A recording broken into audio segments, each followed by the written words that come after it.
Yeah, this one's Oh, gonna be a good one. What's up? no, I was just gonna joke. Oh, hello, Alistair. Now recording. Hello, Alistair. It's been a while since we've heard your sexy British voice. Awkwardly drinking the tea as he's just like, oh, no, I've seemed to join the wrong voice channel. Moving on.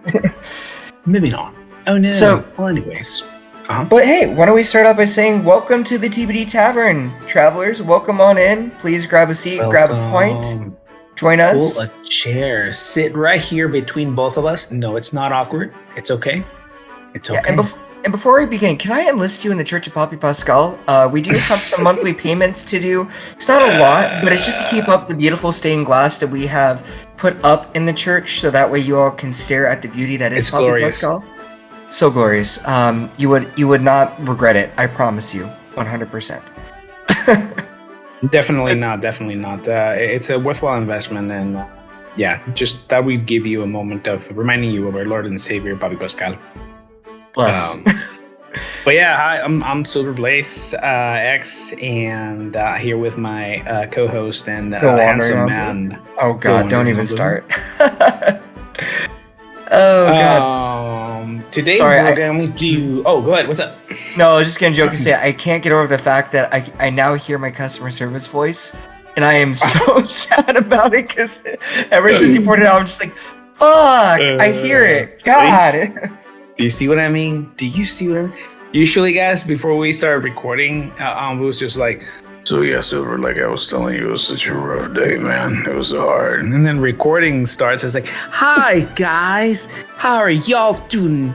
Doodly, goodly, goodly, boodly day. Wonderful. Everybody's beautiful. Are you calling me Ned Flanders? Is that what you call me, bro? Oh, shit. Oh, my God. That did sound like a Ned Flanders. Like, hi, diddly hello, neighbor. Welcome on in. Please join us for the Tibbity Tavern. The Tibbity Dibbity Dibbity Tavern.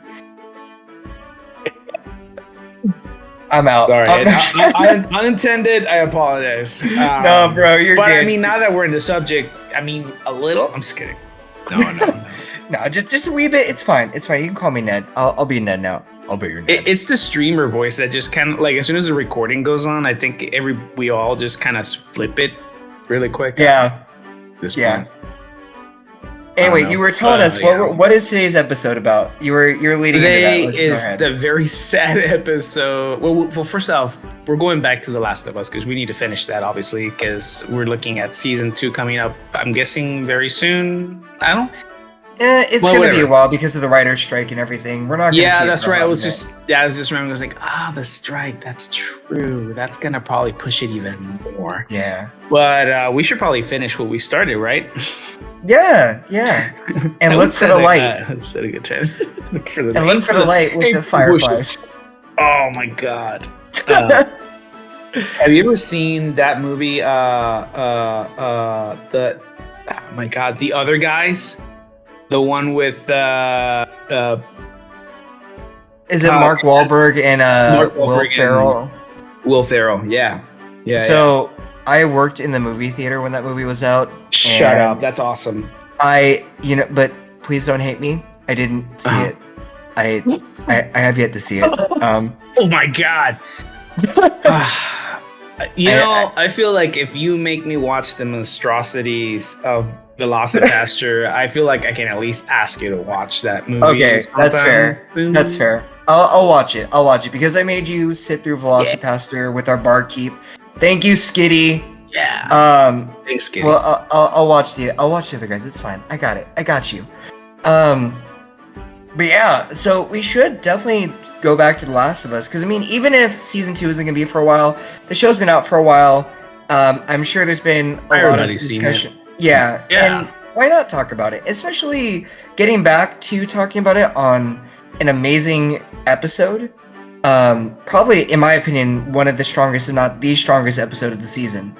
Yeah, I've been ready for this. So you've been ready for this episode because it's gonna be a multi-part, guys. Just a heads up.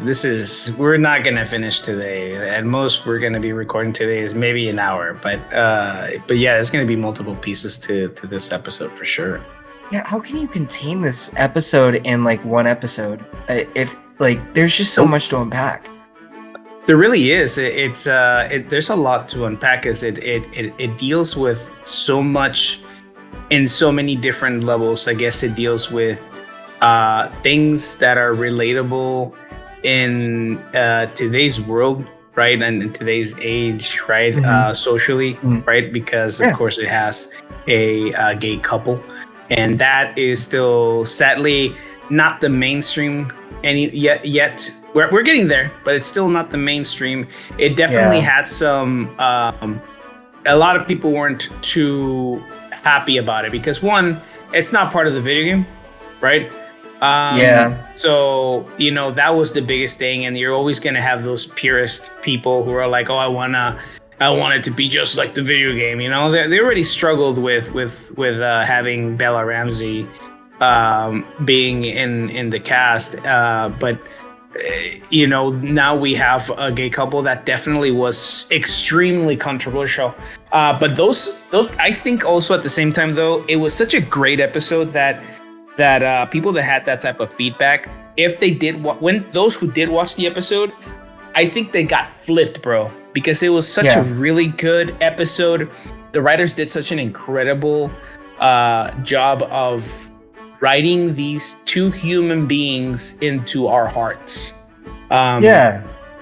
So yeah, I mean, there's that level, right, of having to accept a gay couple, and how I guess that's a good question. I don't think anybody's ever tackled it. How does a gay couple exist and it shouldn't exist any different than any other regular, traditional or any other type of couple, right? But in a world where, a zombie world, right? Where I don't think that's ever been come out in any other movie before.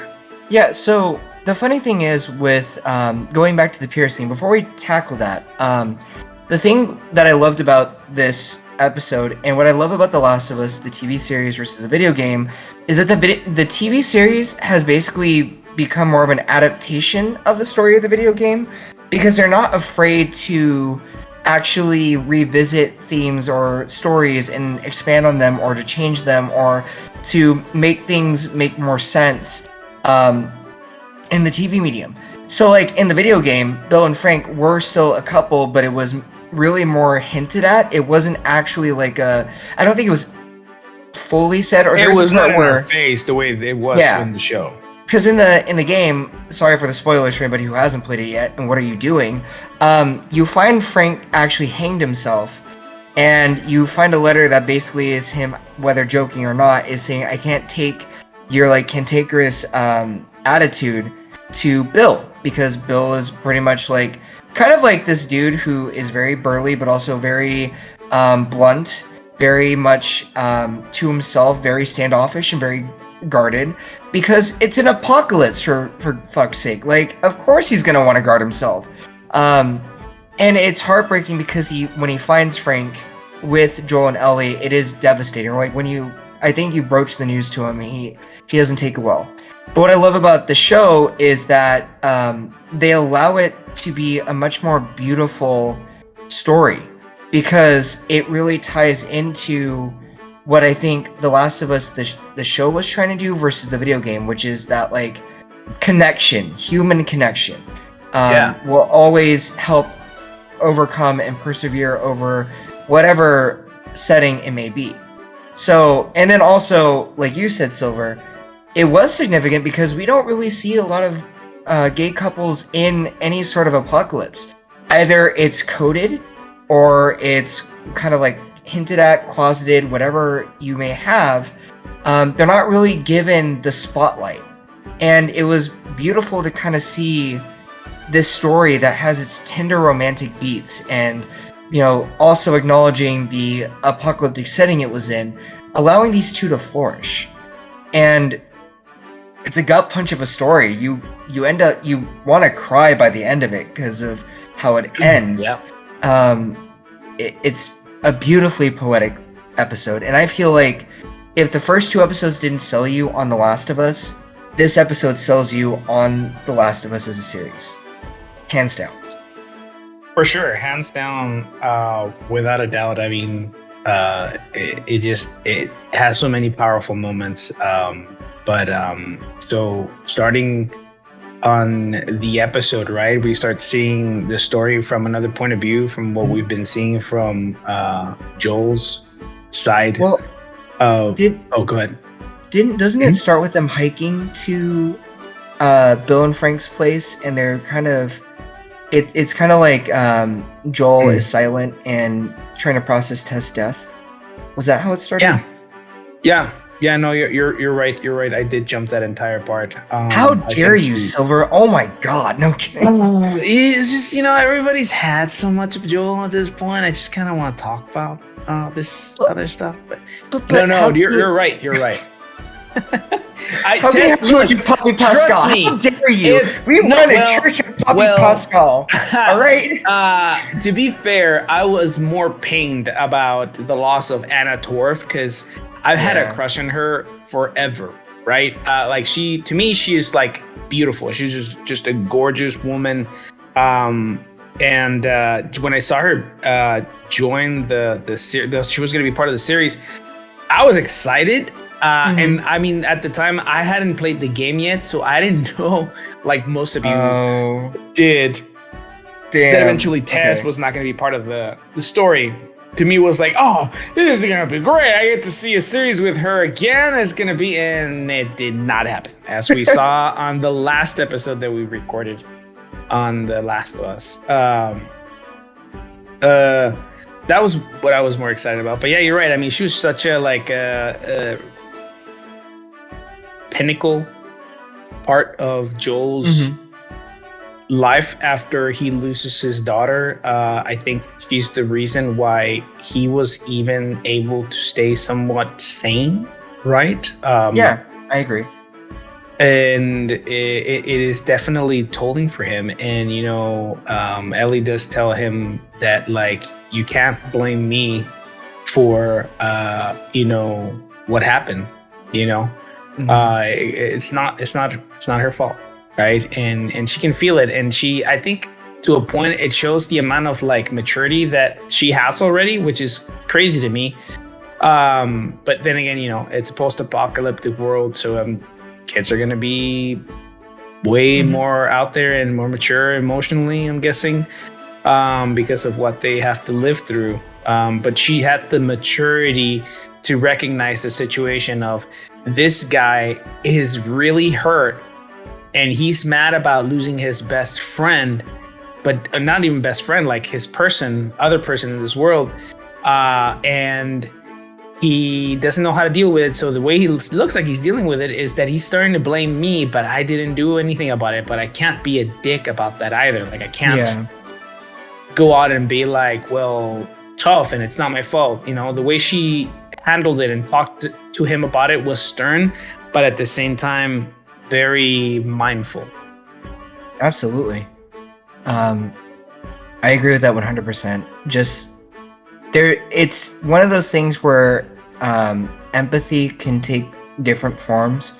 Like my therapist, for example, would tell me about how with conflict resolution, you can still be stern, but you can still provide empathy. Like, you can still take care of you while also acknowledging what the other person's going through. And Ellie is able to do that really well because, I mean, as we learn later through her history, she's been through a lot, so she can recognize that stuff and recognize when someone's going through something. But she's also not afraid to make sure that she's taking care of herself because, as we all know, she's pretty much had to only think and take care of herself.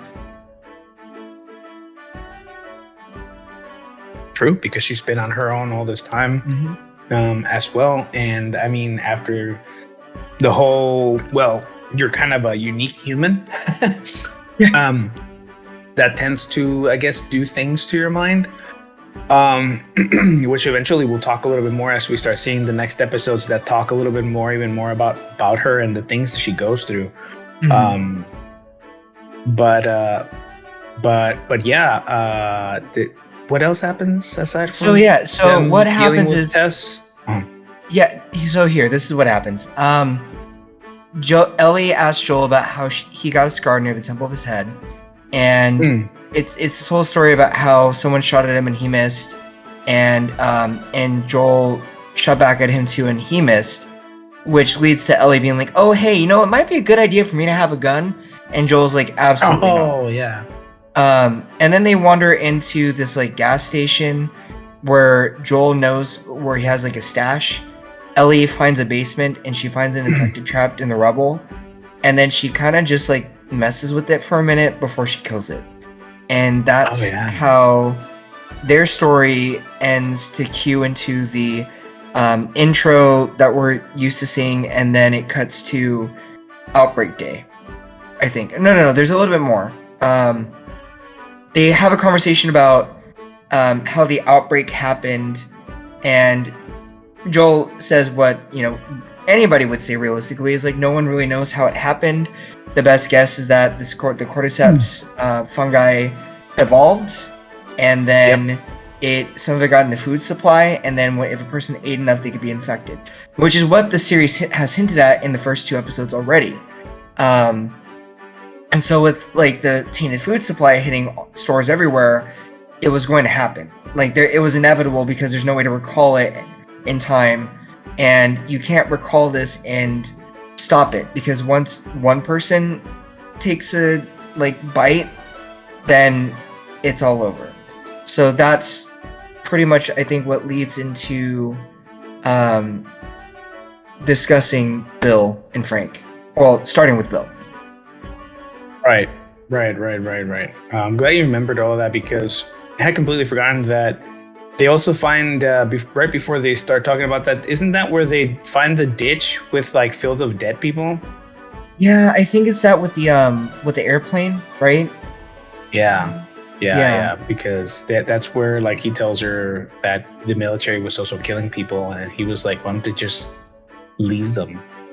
And then he replies with, "It's kind of cold, but at the same time, it has logic, right? Dead people can't really become cordyceps. They can't become these zombie things, right? So it's true.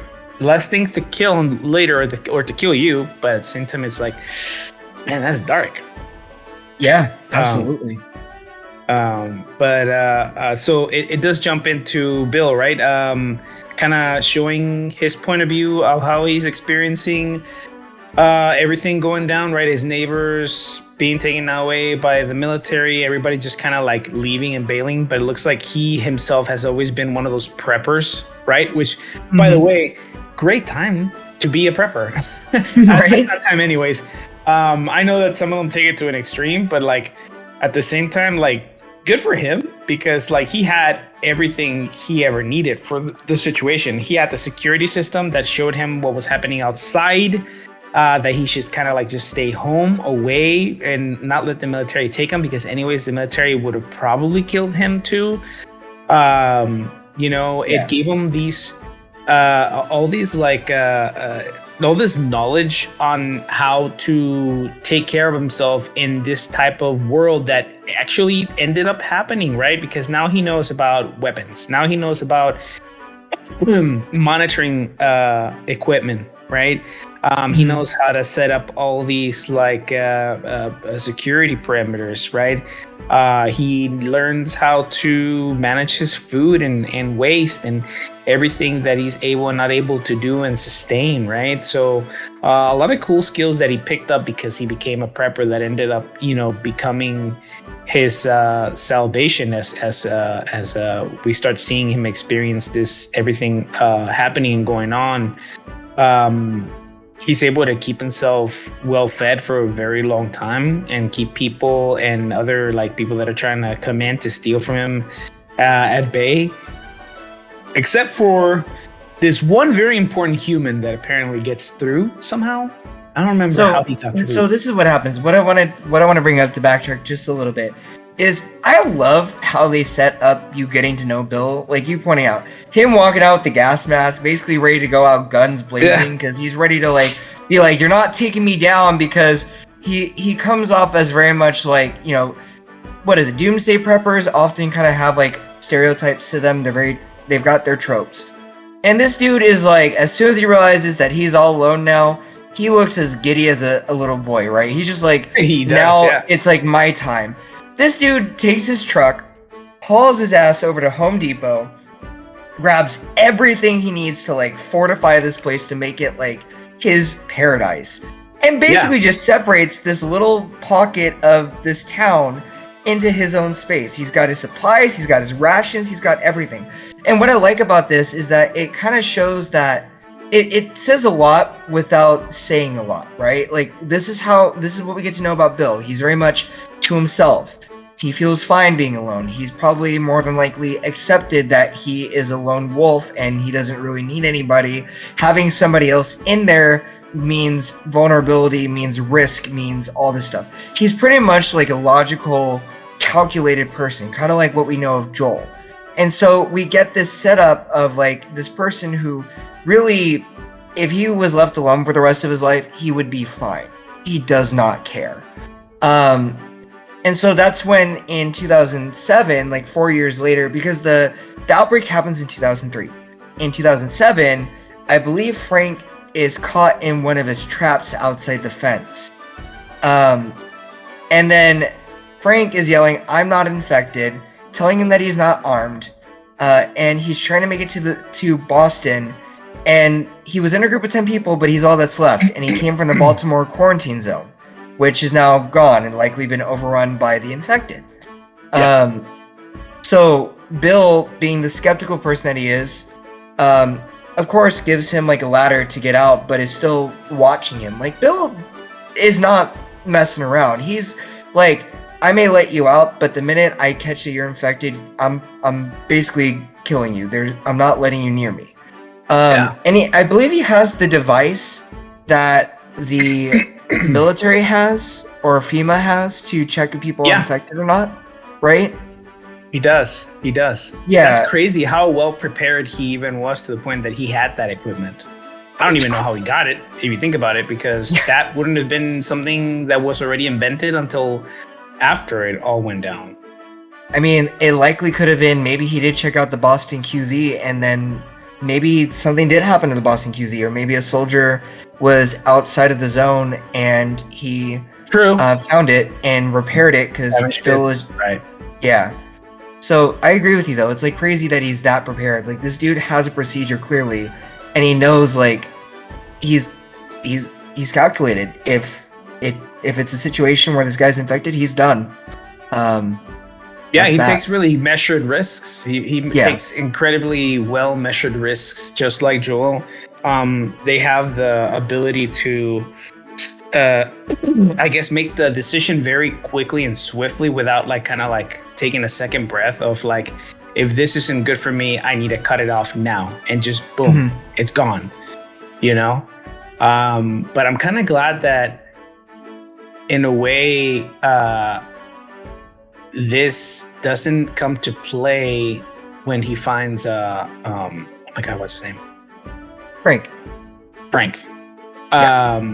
Because I mean, up till now we had seen a man that was very decisive, very calculated, like we just said, and then out of nowhere, this stranger, just like he doesn't even know him yet, but he already has like this weird impact in him, right? Is it? I don't know. I was trying to figure it out a while ago when we first saw the episode, Moose and I. But I was wondering. I was like, was he just like lonely but didn't want to accept it or admit it, and that's why he accepted him so well? Like I don't know. Like I think going back to the whole lone wolf thing, I think he just kind of accepted himself as always being alone. You know, like some people are just, they have that mental fortitude of like, I'm going to be alone. I accept it. And even though I'm lonely, it's better that I'm by myself than with anyone like that could hurt me. It's a trope that I think we see a lot in a lot of shows. Like I know, thinking back to like Neon Genesis Evangelion, where I think it's called like the Hedgehog's Dilemma, where it's like I'd rather push you away than be hurt by you. And so in a way, Bill is kind of like, again, like I don't want anybody near me because it means more risk and more vulnerability. So I'd rather face life with loneliness than let some stranger come in and ruin everything and put me in a position where I could be in danger. And somehow Frank, in his charming, kind of really just like breaking his walls down sort of way, is like, can I just eat? Can I have a free meal, please? Because I'm hungry. And even with Bill protesting just a little bit, Frank is just like, I need food. I'm hungry. And for some reason, Bill has decided that Frank, okay, like he's not infected. I have nothing really to lose. As long as he doesn't tell anybody, like he says he's not going to tell anyone, then I guess I can give him food. But I get the feeling in that moment, just looking at him, it's like, you get your free meal and I'll get that. Like, get out. Like, you're not staying here. There's no reason for you to be here. And we find out that that's definitely not the case later, but in this moment, that's still likely in play. Right. No, it's just it's fun, not fun, I guess. It's adorable to see his like brain kind of rewrite that sort of like risk, sort of that risk, this based decision type of mentality that he has, because you can see it in his face as Frank is asking different things from him or interacting with him or trying to connect with him and appeal with him, because he knows at the end of the day it's some other stranger who has a gun and most likely has like a lot of training that could probably doesn't need a gun to take me out, right? And all he's trying to do is literally in this new world is to be able to get by one more day, right? So I mean, I get it, Frank's trying to survive, he's trying to live, but you know, it's just interesting to see how Bill's brain is like, I don't know, you could just see it, or I don't know if it's just I don't know if it's just Nick Offerman's like a bit like acting ability, but like you can see all the conflicts in his mind being like, I shouldn't be doing this, I shouldn't be doing this, I shouldn't be doing this. But like at the same time, it's like something you can see it in him also. It's something is telling him, this is fine, it's okay, like it's cool, dude. Like you this person doesn't mean you bad. But I don't know. It's like that weird conflict that you can see in the character as they're like eating dinner, having a glass of wine, and then eventually going into the what do you call it? Recreation room? Not really recreation room. Living room. It's crazy to kind of like look at the rewriting thing that you're talking about, and like, you know, as a viewer going, why is Frank such an exception to the mean? Because like, you know, and I tie this back to Joel and Ellie, because like with Joel, for example, like, you know, we see his story progress to where he warms up to Ellie, and it's no longer just she's cargo. She's actually someone he cares about. She's family. And kind of like seeing that playing in a more accelerated time with kind of how Bill is, because it's like, Bill, you've been doing this for so long. Why is Frank any different? But it's interesting how Frank can break down Bill, because like he's very thankful for the shower that Bill lets him do. He makes a comment about how Bill is able to pair his wine with the rabbit, and Bill kind of self-deprecating, but also being very aware, kind of like how Joel is aware about himself. Where he's like, I know I don't seem the type of person, but you would be surprised at who I am. And Frank picking up on that, because I think that's also like a Frank kind of having some suspicions about Bill. And being like, no, you do. And that kind of helps to let the viewer see in this particular moment. Because like you said, I don't know how Nick Offerman is such a like amazing actor who can convey so many things in just his like face, in like his eyes and his facial expression. But you can see that like clearly Frank understands Bill in a way that nobody else has understood Bill. And almost in a weird way, it's like, you know, maybe I'm saying this too soon, but it's as if like Bill feels like, oh, Frank could accept me for who I am. That's scary. Yeah. There's a vulnerability in that moment. Yeah. And it's crazy, like you said, how Nick Offerman can just give you all of that in a span of like 2 seconds, just looking at Frank, and you can't help but like feel that from him. It's insane how good that moment is, and how important that moment is for everything. Yeah, and I mean the dialogue eventually come through to explain how Bill eventually feels later in the episode, but do not get ahead. I think it's just Nick Offerman's ability to act so incredibly that I don't know, man. I just really, really enjoyed it because like it's like location, scene, and then like his expression of like you don't really need dialogue. That's the other thing. Like it doesn't even need dialogue, dude. Like it's one of those things where you can hear the inner dialogue. That's what I was trying to find. Yeah. They have an inner dialogue. They do exchange words, but very few, right? That and mainly Frank being the one that's talking to him, but in a way, Bill kind of talks back to him in a way that only Bill knows how to talk back, and that is like with his silence, but at the same time through his eyes and his expressions you're able to see that he is having that inner monologue that I was just saying right now, like this is bad, but it's okay, but like why do I feel this way? And you know, like you just said, it's like why do I feel so vulnerable with this person? And not to even sound too cheesy, but I think that it's even has to do with the fact that they were just meant to be together, you know?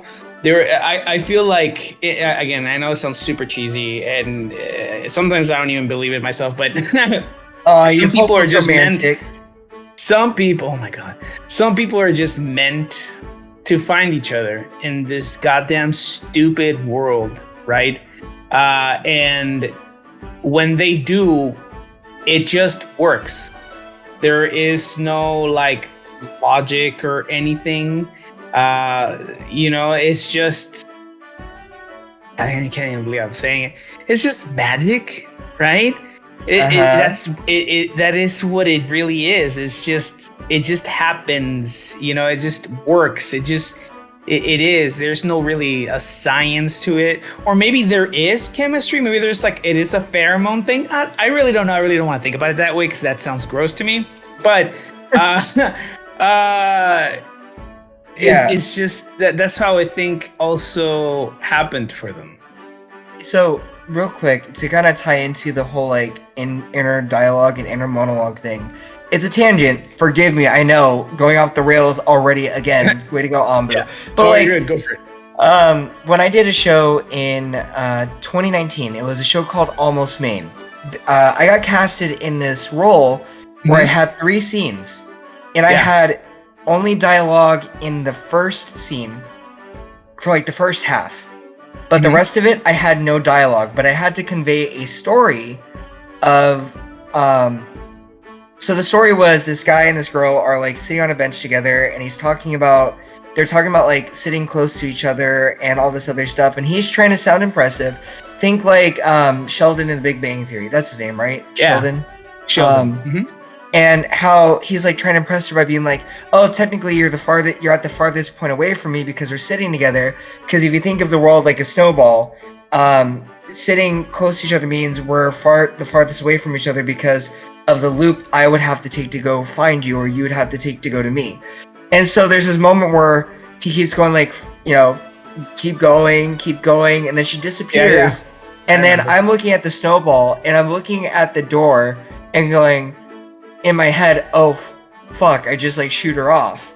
The second scene that I'm in is the continuation of that moment, and I remember my director saying, I want you to tell me a story saying nothing. Like I really want you to think about like telling us like as your character, oh no, I think I blew my chance with the girl of my dreams. And it was a lot of fun because like you can find the moments to convey that story in your mannerisms, in your body language, in the way that your eyes convey something, in the way that your voice is, whether you sigh or something. And kind of getting to what you're saying is like, that's what Nick Offerman does so well in these moments, is you feel it in his body language. You feel it in the way that he kind of like is in himself, with the way that he's kind of like nervous. You see it in the way that he watches Frank, in the way that he's gazing at him, and you can feel like you hear him saying, "Who is this man, and why does he get me?" And that's what I love about all that moment leading into the recreation room, or in the living room, I guess, when they start playing the piano, which was the part you were getting at with the song. Yeah. And yeah. If you want to continue, and then what happens? So what I love about this is the song is called "Long Long Time" by, I think, Linda Longstadt. I think that's her name. Let me make sure. Linda Ronstadt. Sorry to people who are fans of Linda Ronstadt. It's a song called "Long Long Time."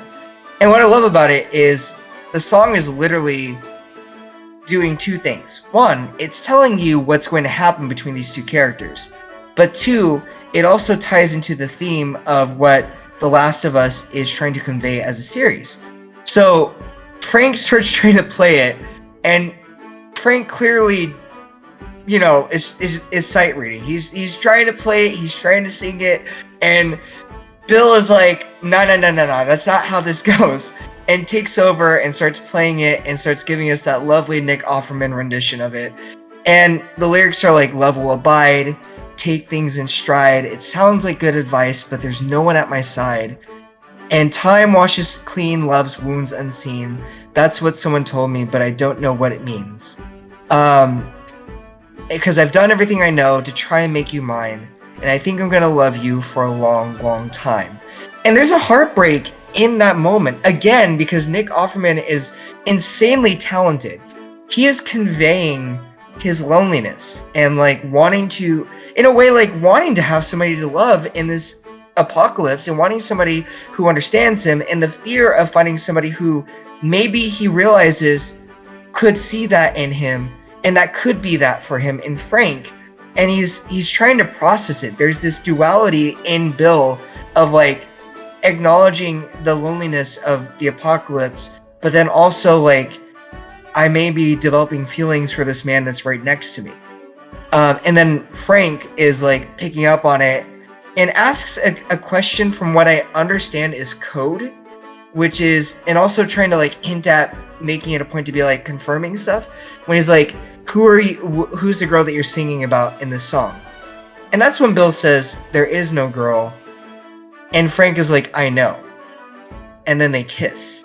And it's this beautiful, tender moment of like Bill, who has always been this cold, calculative, pragmatic person, allowing somebody who's much more in tune with his emotions and with being able to read people, and bringing a warmth to Bill's life that he hasn't had in like 4 years, and is offering that for him. And that's a scary thing. You haven't had that in 4 years. You haven't had contact, let alone with another human being, for 4 years. And here's this man that's breaking down every wall you have set up for yourself so you don't get hurt, so you don't open yourself up. And you're going, shit, he's got me. It's so good. Oh. Yeah, it is. And what's his name? Murray Bartlett. He's able to again, also another great actor. The way that he's able to just also pick up on that, on all those those silent communication, that no word communication that Bill is giving him. And I don't know, man, it almost felt like they just knew each other. The way that he was able to soothe him and say the right things, like you just said, right? Like he was bringing down all these walls, but like in like masterfully. Like the dude had like a master level risk class of like, I don't know, he just the dude just knew what, I mean, hell, I think that if he can risk a personality like Bill's during the apocalypse, you are the risk commander, you know, like here you are, right? In another man's like area, territory, filled with things that can kill you, and then that man can kill you probably in multiple ways if you say the wrong thing, while you're starving, haven't eaten for days, and you're tired, right? And you know, like, I don't even know how he had the fortitude to be able to risk his way into Frank's like heart the way that he did, and bring down all those walls and soothe him and make him feel like it's okay to be weak. It's okay to admit that you like this. It's okay to correct me, and you show me how this song is played. It's okay if you have these feelings for me, because you can tell that even Bill is fighting the whole, do I really like this man like this? You know? Like, I don't even think he knew his own sexuality, right? Like, it took the apocalypse to maybe know it. Go ahead. I would argue, so I did a little research on this after the episode. How dare you be prepared, more prepared than me. How dare you? a little bit. I very surface level. But the reason why also I think Bill hid this, it's not that he didn't know his sexuality, it was just the world ended before same-sex marriage was legalized in this show. So Outbreak Day happened in 2003. We were still dealing with stuff like in California, like Proposition 8, which is like the trying to make same-sex marriage, or make marriage be defined as between a man and a woman. This was a time when we still were not accepting of the LGBTQ community. I mean, I'm saying more like people, like the general population. Is that the time when y'all voted for Arnold? Don't even get me started, bro. Don't even get me started. But like, you know, in Massachusetts, so like, I don't know, that was, so I know for me, like, at least in my time, that was a time when like my world was blown over, because I had grown up in such a conservative world, but then realized, but like, I was put in such a liberal school that it was like, this is such a dumb conceit to like be so anti, you know, people.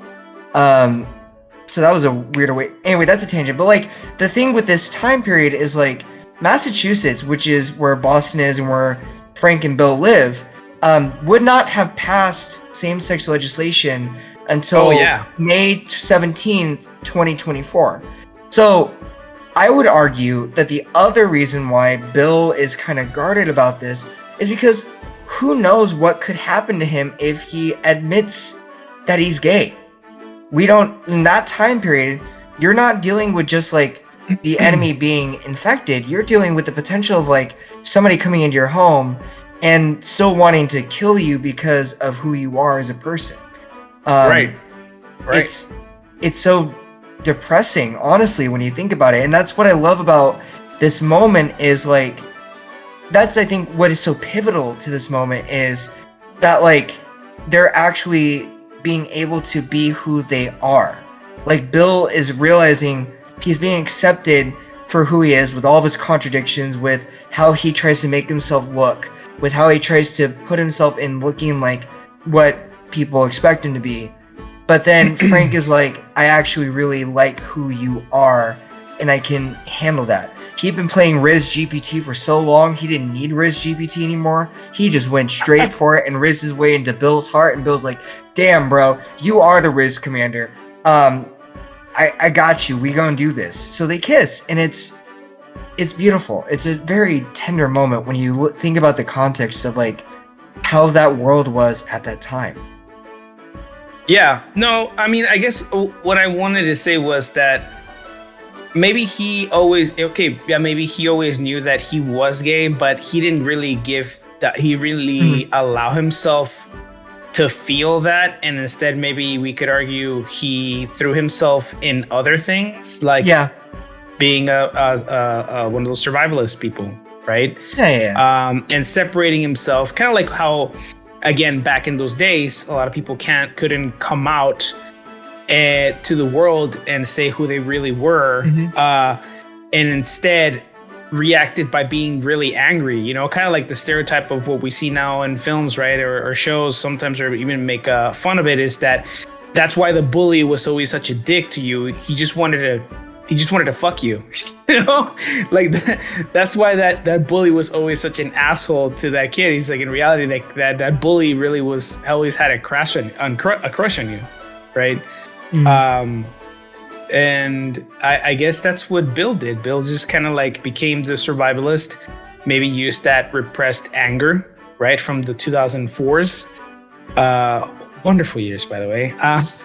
And I got to spend some time in Boston around that time. Coincidentally, not looking back, I was in Boston like between 2005, 2006. Dang, dude. Okay. So I can confirm Boston is very conservative, extremely conservative. They're still very conservative to a certain point. More like to a fault, but fair. But yeah, I would argue I would argue you're right. I think there maybe is some internalized. I guess at that time it would be kind of like internalized I don't know if I would say internalized homophobia is correct, but I can get what you're getting at, where he's like internalized that, like, the way that people viewed the LGBTQ community at the time, and had to internalize it, and like you said, found other ways to navigate that or deal with that. So I think I'm kind of getting what you're getting, if I'm right. So I do think you're right. Are you getting what I'm getting? I think I'm getting what you're getting. But I think that's why, again, this moment with Frank is so necessary, because it's like, I can accept you. You can be this person. You can be what you've already become, but you can also be who you really are with me. And I'm sure we've all had those moments when someone gives you that, oh my God, your world changes. It's so freeing, completely. right? Yeah. Like, to be able to be told, it sounds silly to be basically given permission to be who you want to be and who you are. Crazy but how that is, right?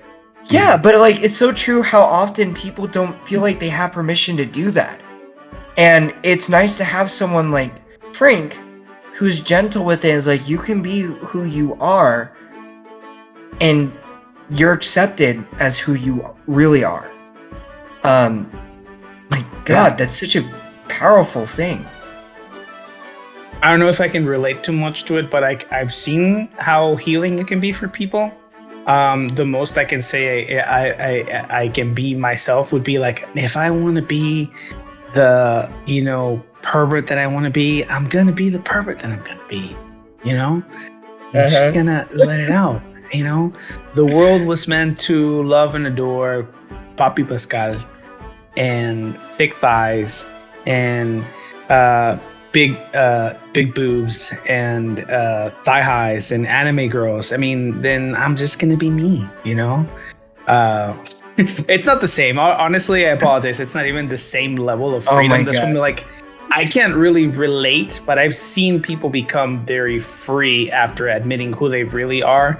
Good for them, right? But I'm glad that we get to see how he goes through this entire transformation, because it is, right? It's a transformation of him allowing himself, like you said, to be finally the person that he was meant to be, right? Yeah. And the risk commander is able to get him there. And also, oh, sorry, go on. I interrupted you. Oh my God. No, dude, you're good. It's all right. So no, the only thing I was going to add was that, like, he is so tender with Bill to every point. Like, it never becomes, and I hate to talk about this as we're about to getting close to the end of the episode, but like, it's because it's like the downside. It's not the downside. It's not the downside. It's the demonization of what people make gay people to be, like the stereotype, not even stereotypes, not because it's not even a stereotype. It's the demonization, really, of people saying gay people are very perverted, or they're perverse, or they, you know, they're I don't know, man. They're out there to fuck you. They want to like just mess with you. They're gonna do bad things to you. Like go, you know, stay away from gay people. But he's like doing all this. He's able to make it to where it's like those demons aren't real, man. Like this is okay. It's okay to love another man. It's okay to just love, man. But I lost my train of thought, to be honest with you. No, I get what you're saying. I mean, like, you know, there's this whole thing, and it the irony, right, of like, back then the argument would be like, gay people are just promiscuous. They're swingers. Promiscuous. That's the word. They're not. They're not monogamous. They're not whatever. And basically, it was kind of like how we used to say that marijuana is a gateway drug and everything, where it was like, you know, this would be like this is a choice, which is one of the most messed up things to say, because why would people want to choose to be gay for any part of our history, for the most part? And so it was ironic because it was weird to hear it to me as a kid, just because, like, as a straight person or as a cis heteronormative person, cis hetero, we are almost taught to celebrate sexual promiscuity as men, or like in our world where it's like, people can like have casual sex and whatever, and we see it in movies and in television and everything else, where it's like, okay, so why is it as a straight person I can be told I could like try to have sex with like a good number of people if I wanted to, but because it's two men together or two women together or whatever it may be, now that's an issue. You know, I don't want to get into like the other statistics about like divorce cases and like everything else, and like how again, like a lot of people who I feel like often damn the LGBTQ community are just really, it's internalized homophobia, and they need to like look at themselves and reflect on what's causing them to feel that way about themselves. It's just, you're right, it's sad at that time, especially because same-sex marriage was a big discussion during that time period. I mean, we're talking huge, because it was monumental when like the federal government passed same-sex being approved, and then the states followed. It's scary to think that, like, you know, loving someone who you fall in love with should condemn you, should damn you, should make you feel less than a person and make you feel less than human, when really, like, let's be frank, that's no one else's. Let's be frank. That's like no one else's business. No, I realized I said it, and they were just like, "Oh God, this is a bad joke," and then laughed and didn't want to continue. And I was just like, "Fuck, I just gave it up." But like, let's be real here. Like, it's no one's business who you love. It's no one's business who makes your life, who helps to enhance your life. Like, if I was in love with a man, that's between me and my partner. Or if I'm lucky to have my partner, and she's wonderful, and I love her for who she is, and we work together really well, and I would hope, I would jest and joke, she enhances more of my life, and I just get on her nerves. I'm kidding, but like, it's like, no one has a right to judge or invade or tell me who I am to love. And that's what is, like you're saying, is so pivotal to this point, is like, again, it's the permission thing of like, you can like me, you can fall for me, it is fine. No one can judge us, and no one should judge us, and that's the beauty of why Frank works so well with Bill. And it's kind of like how Tess works so well with Joel, to kind of like mirror each other, because Tess is able to break down Joel's walls and be able to say, like, it's okay to be human again. It's okay to care for people. It's okay to want to be there for somebody, and it's okay to hurt. It's okay to feel all these different things. That's what Frank is to Bill. Frank is Tess to Bill, and to Bill's Joel, or Joel's Bill, whatever. Basically saying like, you can, again, be everything you're meant to be. Everything you're meant. Yeah.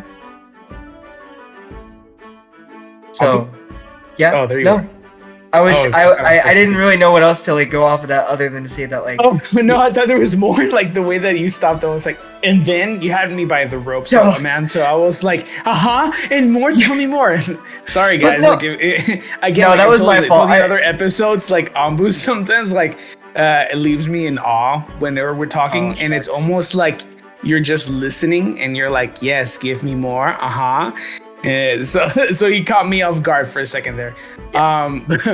But no, you flatter me, welcome, brother.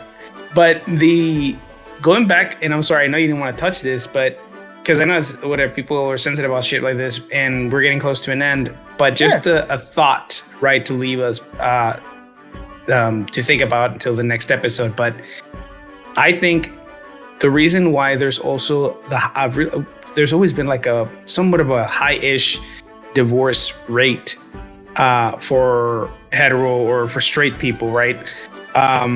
Couples, is because maybe because of how society has demonized the LGBTQ community. All these people haven't been true to themselves and forced themselves to go by, what is expected you to be. If you're a man, you're supposed to love a woman. If you're a woman, you're supposed to love a man, and that's it. But in reality, life isn't black and white. That's why we have colors. That's why we can even see color, right? Things aren't meant to be seen either black or white. We're meant to be able to see things in a different way, in a different spectrum, right? So maybe that's why there's always been divorce rates. You see it all the time. People divorce after years because they eventually like, you know what? I actually fell in love with a man, or I fell in love with a woman, right? Because they weren't there meant to be, and they forced themselves into that to try and fit society. You can talk to a lot of men from the 60s, 70s, and 80s that are still alive.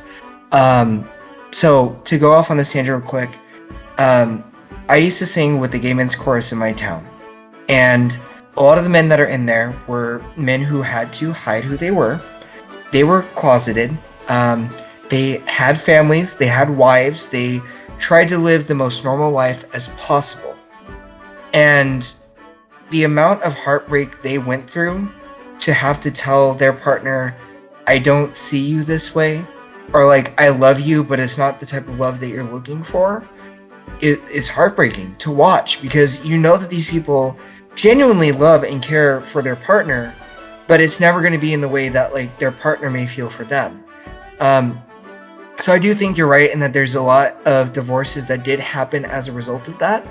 And I think also there's the whole argument of like how many people are really 100% straight versus who, there's a whole argument that can be made about how everyone is to some degree more in like on more of a spectrum than just straight or whatever. So there's more to it than that. So I do think that there's a part of that in like marriage became so rigid, it became so formal that any sort of deviancy from that was kind of like, wait a minute, why am I not normal, or why is this not working? And I think that's another factor too, like you said, kind of tying back into the LGBTQ community stuff, where it's like when people started to realize that like the typical traditional concepts and values weren't working, then it's like, oh, we don't have to do this. And I think that's a big part of definitely with the divorce rates is what, and tying it back into what you're saying. That is a huge part of it. For sure. And sorry that we're leaving you guys at this point of the episode because we all know what you were waiting for us to talk about. But guess what? We're going to watch it. We're not going to talk about it until episode 2. We can't end it here. We got to end it with one more part, real quick. What part?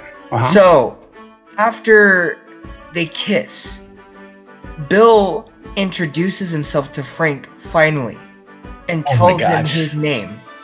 And the reason why I want this to be the way you worded that, I was like, oh god, here we go.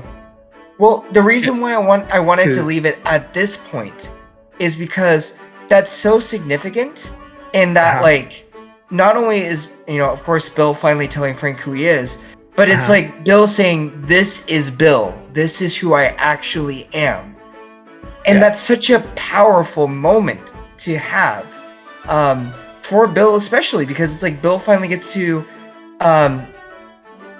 introduce himself as who he is unapologetically, and that's a good. I feel like that's the moment that I would want to leave our dear tavern folks on. Is that moment. That's perfectly fine, but I do want to say that the moment you said that Bill or Frank introduced himself into Bill, the very perverted in me thought we were jumping into the other scene. Yeah. Yeah, that's why I chuckled. I was like, oh god, here you go. Guys, thank you so much for hanging out with us today here at on the main table here with us at the tavern. We appreciate you. Thank you for sticking with us. Thank you for the follows. Thank you. I've been seeing the downloads. I've been seeing the statistics for the episodes. They've been growing with every episode. So thank you for everybody or anybody that's been listening to us so far. I really appreciate all the support. We are going to be putting up more stuff as things come out, as new episodes come out. We would appreciate the follow on Spotify, the follow on Apple, the comments on Apple especially. Please, it helps the analytics. Anything positive or heck, even something negative, give us feedbacks. We're open to growing, changing, being better, talking about topics that might be more interesting maybe even to you, right? So you know, be honest, tell us, talk to us. And you can also definitely comment on YouTube and hit that subscribe and that like button, right? Because the analytics like that, sort of, I've been told, I don't know. And don't forget to follow us on Twitter too, please, at TBD Tavern. The TBD Tavern, guys. All right, guys, enjoy. Don't worry about the tab. We got it. We'll pay it. We'll score ourselves off with Skitty the bartender. Have a good night. Good night.